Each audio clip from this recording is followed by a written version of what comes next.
Good evening and welcome to the evening news for today, Saturday, November 26th, 2022. I am Timothy Jaikran. Thank you for tuning in. Now let's take a look at some of the lead stories tonight. Squatters at HERSTELLING with a dam to get house lots. Help to build homes, says President Ali. After rejecting government's offers, squatters obstructing road project being removed. Hiked spending for solid waste management, DHARAMLALL says to City Hall. It's very hard for poor people, says businesswoman after shop burglarized. And Danderi Nature Resort, a paradise on the ABARY River. Now for the news in detail. President Dr. Ali this morning ordered that persons who are squatting along the river dam at HERSTELLING East Bank Demerara be given house lots so that they can be removed from the area. Additionally, the head of state instructed the rangers to be employed from the communities to address the dumping of garbage, which is clogging the drains and trenches and resulting in flooding in the communities. Here is Vanu Manikchan with our lead story tonight. Currently, there are over 190 squatters on the sea dam in HERSTELLING.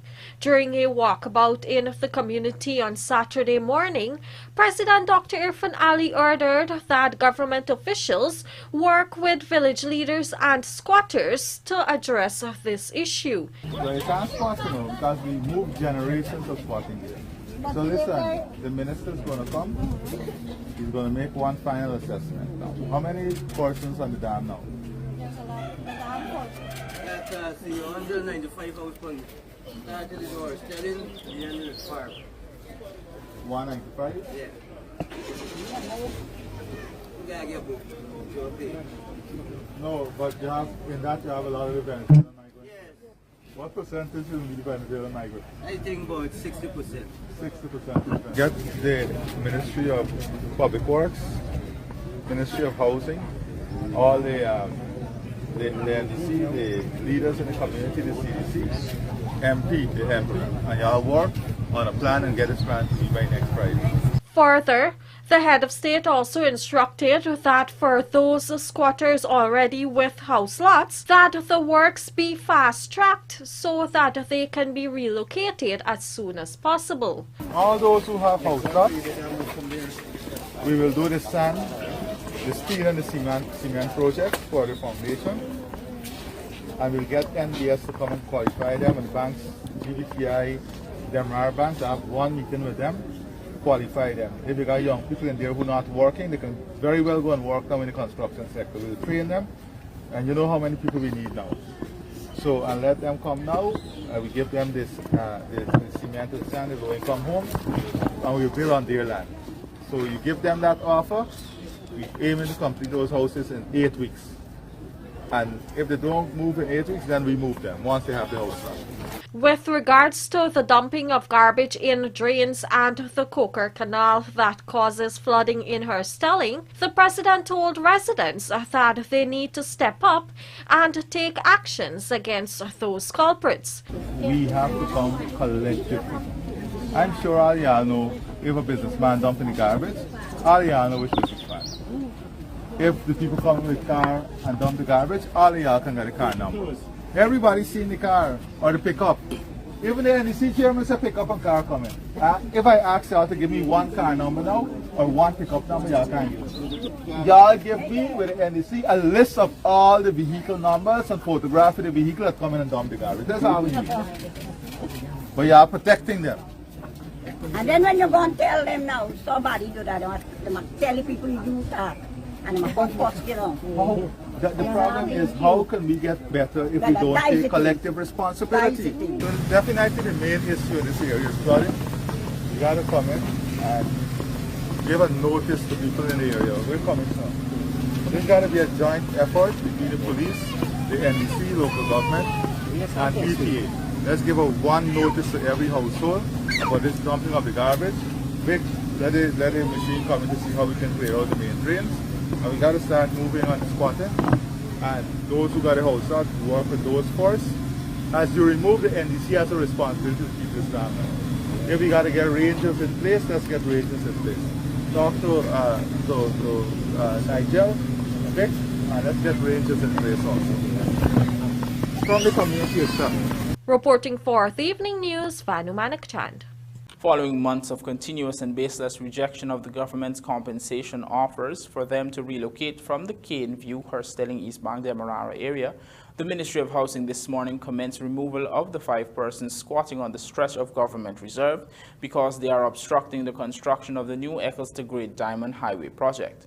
Lawana McAllister has the details. More than 25 Maka squatters have already been relocated from the area, and according to the Housing Ministry, there are 5 persons who remain on the land and have refused the compensation packages offered by government. In a public notice issued on Thursday, November 24th, the ministry said the lands being occupied illegally by these persons is stymieing development of the Eccles to Great Diamond Highway project that seeks to ease the traffic congestion on the East Bank Demerara corridor. According to the Housing Ministry, 5 individuals remain non-compliant, refusing to engage and continue to stall this development plan. As such, the following persons were given 2 weeks final notice from November 5th to vacate. These notices have all been ignored. Every effort by the ministry has been met with harsh, baseless, and irrational resistance. Despite their stance of refusing to engage government, the Housing Ministry said in the notice that the offer still stands with move-in already single flat 2-bedroom houses being available in the Little Diamond housing scheme. Moreover, these 5 squatters have also been issued full compensation for their illegal properties, a free residential house lot, and a grace period to facilitate construction of their new homes, all of which have been continuously rejected. To this end, the notice indicates that while government is ready to work with all Guyanese for their best interests, it will no longer stand by and allow the nation's development to be held hostage by illegal activities. Thursday's notice further detailed, and I quote, "Should the last offer be rejected by these illegal squatters, the ministry will have no other choice but to proceed with a demolition exercise." End quote.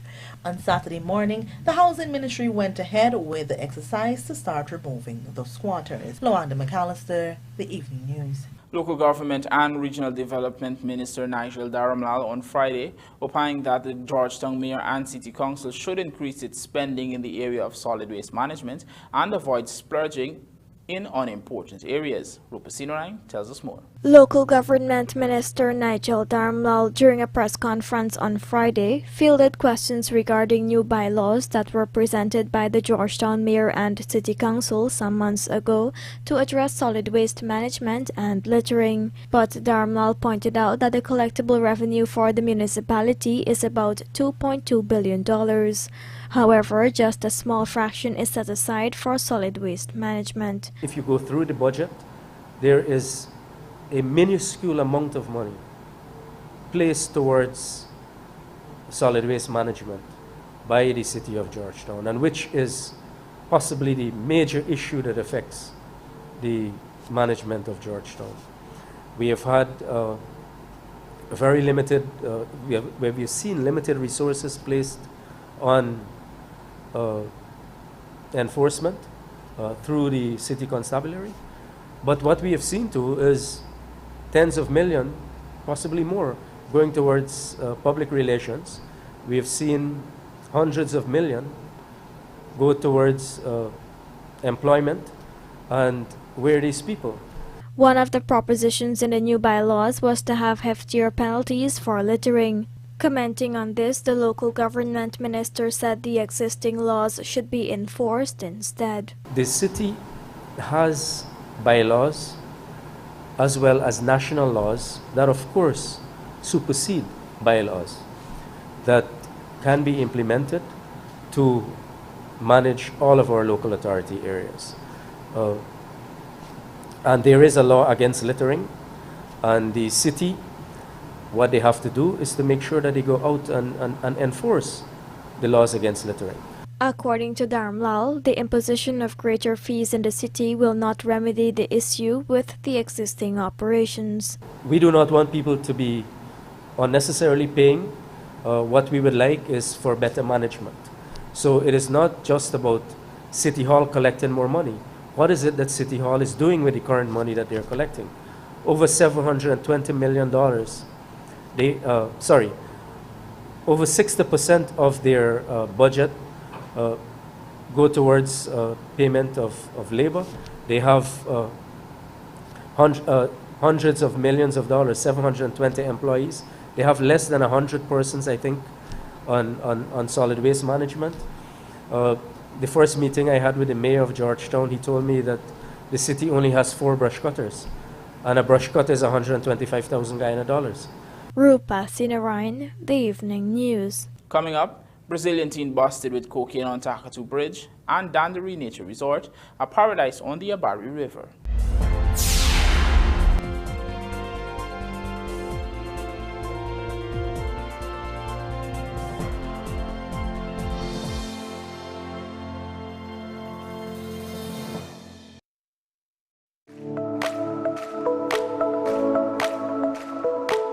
Optic offers great patient care that is tailored for my entire family.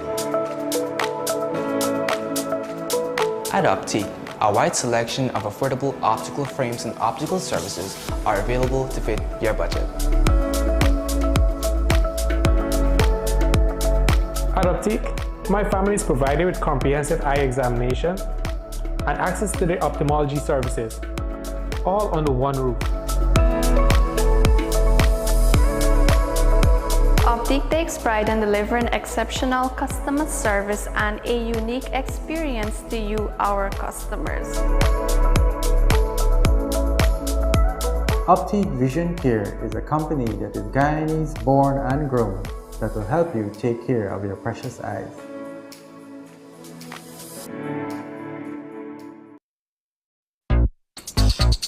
Ocho. Ocho. Ocho. Ocho. Ocho. Ocho.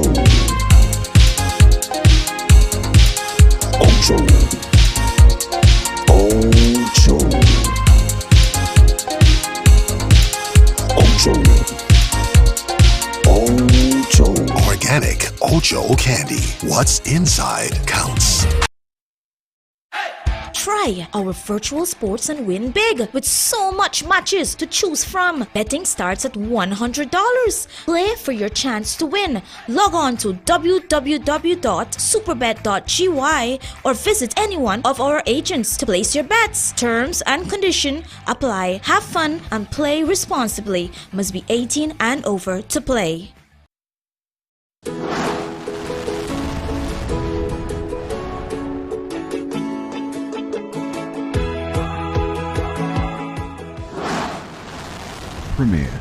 Premier insurance coverage for less. Stay safe.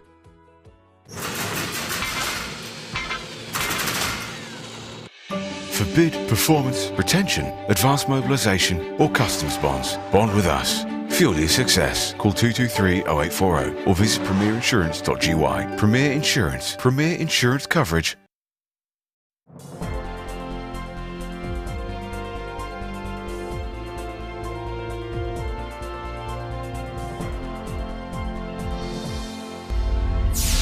Welcome back. You're watching the Evening News. Police rank stationed at Letem Region 9 Upper Takatu up Essequibo on Friday arrested a 19-year-old Brazilian lad for cocaine possession as he was riding a bicycle across the Takatu Bridge that links Guyana and Brazil. Eloy Junio Jackson, a laborer of Bonfim, was confronted by ranks who were on a mobile patrol. The cops stopped the teenager and requested to carry out a search on his person, to which he agreed. During the search, the ranks found a transparent plastic bag containing 13.7 grams of suspected cocaine in his pants pocket. When the teen was told of the offense committed and cautioned, he replied, "I just bought it. I'm sorry." He was arrested and escorted to the Letem police station along with the suspected cocaine, which was weighed by a detective constable in the presence of the teenager and amounted to 13.7 grams. Jackson, who will be charged, is slated to appear in court on Monday. The Guyana Fire Service is investigating a fire of unknown origin which gutted a car on Thursday at First Phase Housing Scheme, Kwakwani, Upper Berbice River. The property is owned by 55-year-old businesswoman Audrey Harris and her son, 23-year-old Afoni Les Flores, a driver and owner of the car. This newscast was informed that at the time of the blaze, no one was at home. Neighbors, upon seeing the car ablaze at around 16 hours, immediately contacted the Kwakwani police station and the fire service before forming a bucket brigade that managed to extinguish the blaze before the arrival of the fire tender. It was disclosed that Les Flores had secured the house about 4 months ago and had left for the interior, leaving his car downstairs under the veranda. A small section of the house was also partially damaged by the fire. A businesswoman is now worried about how she will make her loan payments and clear other debts after her variety shop was broken into and over $300,000 worth of items stolen. Here are the details. Businesswoman Shivani Poon last opened her shop, Shiv's Copy Center Bill Payments, Catering Corner and Boutique, on Monday. The shop, located at Bath Settlement on the West Coast Berbice Public Road, was broken into sometime between Monday night and Wednesday night. The woman had closed the shop for a few days to celebrate her birthday. Upon returning to the business on Thursday, the woman discovered that the door was broken. A lot of things are missing, like gents' clothes, pants, short pants, dress short, polo t-shirt, plain t-shirt, ladies' pants, ladies' tops, a lot of tops, some expensive dress, footwear, ladies' pumps. Also, there were some steel-tip boots, gents' working stuff. I had here, there are flash drives. If you could see, the pins are remaining here. Flash drive and memory card. This side was like a lot of perfume went there. This whole pack of battery gone. Only 4 in a little tiny plastic that seal up. That would when fall on the ground. In this drawer here, it has $10,000 change money, like 500,000 and so on. That went away because when the police came in, I asked them that they checked. No money was there. At the back on this table and this shelf, there were stuff like whatever can't fit here, I normally lift, and everything was gone, every single thing. Only here they had like a few bra and like about 3 tights remaining with like 3 or 4 dress, 1 gents shirt remaining, and 1 t-shirt with like 6 hat, and a few lady stuff slippers gone, remaining. All the gents slippers gone. Steel-tip boots gone. A report was then made at the Fort Wellington police station. With losses in excess of $300,000, the businesswoman is worried about how she will recover. Sometimes we here whole week we don't even sell 1 shirt. One time we will sell something, but I upkeep the place because I don't want to left it down. And I know for sure that we would do business in future. So that is the reason I stock it. And when we open, sometimes 1 slipper sell for the whole week. And there is the thing, people don't understand that you're working so hard. I have bank loan, business loan. I borrowed money from 2 persons now, everything gone. I don't know where I would find this money to replace these people money, also the bank loan. Now I still lost, I can't get back anything. It's very hard for people, poor people. I didn't grow up with parents or anything. Poor people trying to have a life. The woman said this is the first time she has experienced burglary. She is hoping that police find the perpetrators, as she already has a suspect in mind. When scouting for a venue to have a fun weekend excursion, coastlanders may not have to look too far, as the Danderi Nature Resort is nestled right along the ABARY River and may be the perfect paradise that offers a wide range of activities that are bound to keep everyone entertained. Let's find out more about this niche tourist attraction located in Region 5, Mahika Berbice. The Danderi Nature Resort is situated on the western bank of the ABARY River.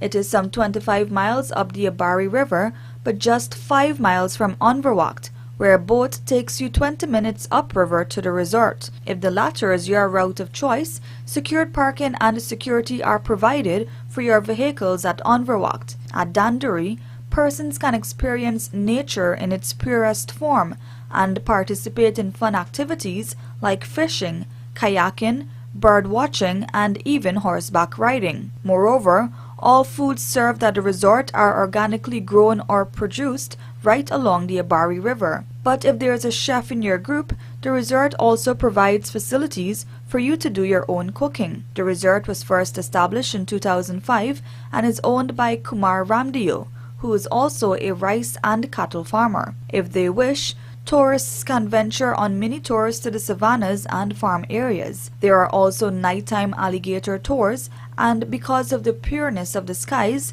it is an ideal spot for stargazers and astrophotographers. Speaking with the media during a recent familiarization tour offered by the Ministry of Tourism and the Ghana Tourism Authority as part of the Tourism Month celebrations, Ramdeo explained how his idea for a resort turned into reality. When I was a youth coming and visit Dad on the farm, I used to sit by his camp house and imagine what else can happen, but there was no tourism at that time. It was late 70s, early 80s, seeing movies and looking at things, I imagine how it can come up to be something. What were some of the challenges in developing this area? Challenges? I didn't have really no challenge. I just go through from rice farm, cattle farm, and build. Already, Ramdeo has invested $20 million into the project. He hopes to expand and further develop the facility. I like to put up like a 6-bedroom, would be fully self-contained and AC.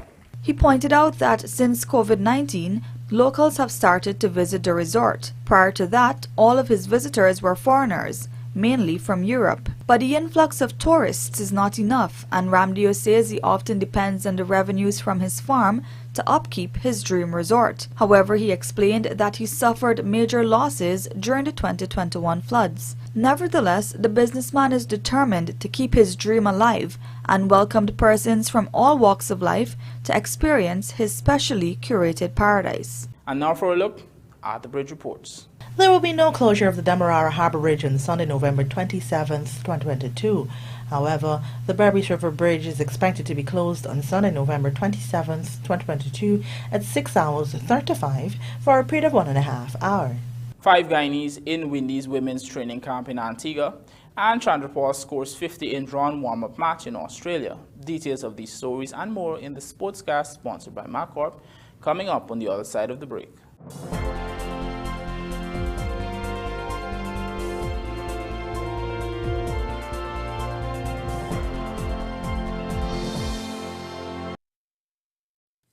This Christmas, guess what? You're guaranteed to save big right at National Hardware Limited. Shopping for Christmas trees? We've got all sizes from the traditional to the ones with a modern twist. Garlands, wreaths, lights, and Christmas inflatables are what you need to bring that Christmas cheer. Out with the old and in with the new.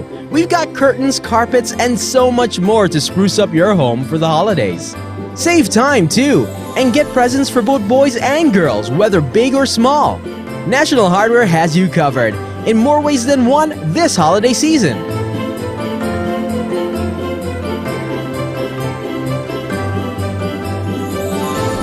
Check out our superstore at 13 to 14 Industrial Site, Rumvelt.